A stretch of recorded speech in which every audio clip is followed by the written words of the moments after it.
This next step of Rachtzah, we have finally risen our consciousness. Now we can wash our hands with a blessing. The last time we washed our hands, we were ridding away negativity. This time we are experiencing and uncovering our inner purity. The beginning of Magid, and through Magid, we rectify our sense of speech.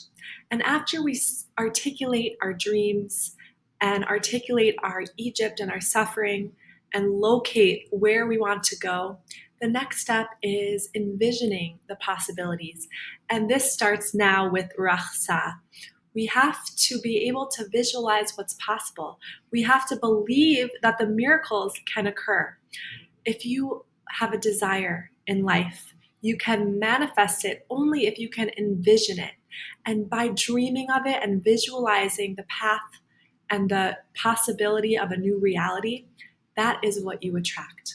So this is the level of the Rachtzah.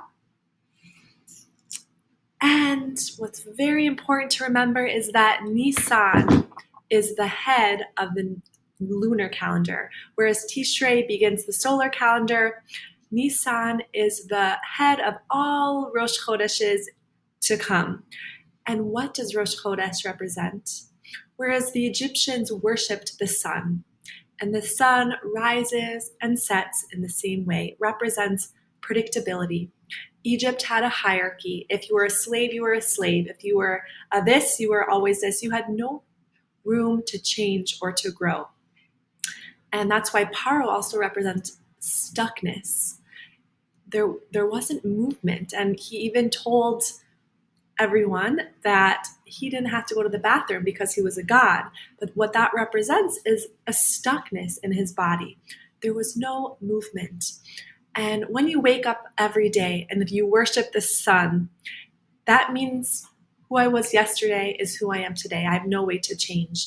And that's why every time up till when Moshe asked Paro to let my people go, it says that Hashem hardened his heart.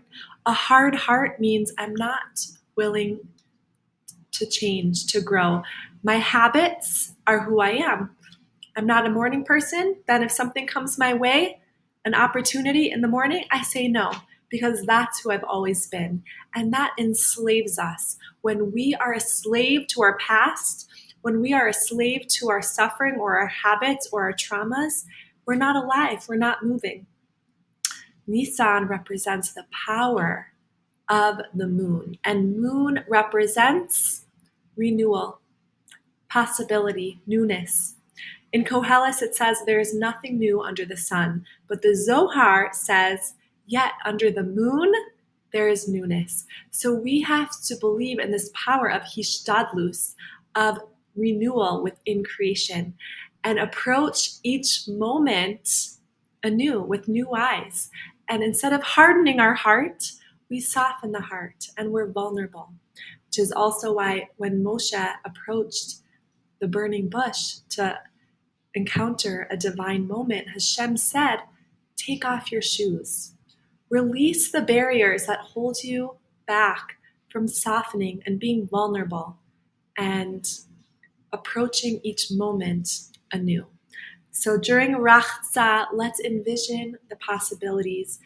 Let's use the power of our dimyon, our imagination, to manifest the freedom that we desire and that we deserve.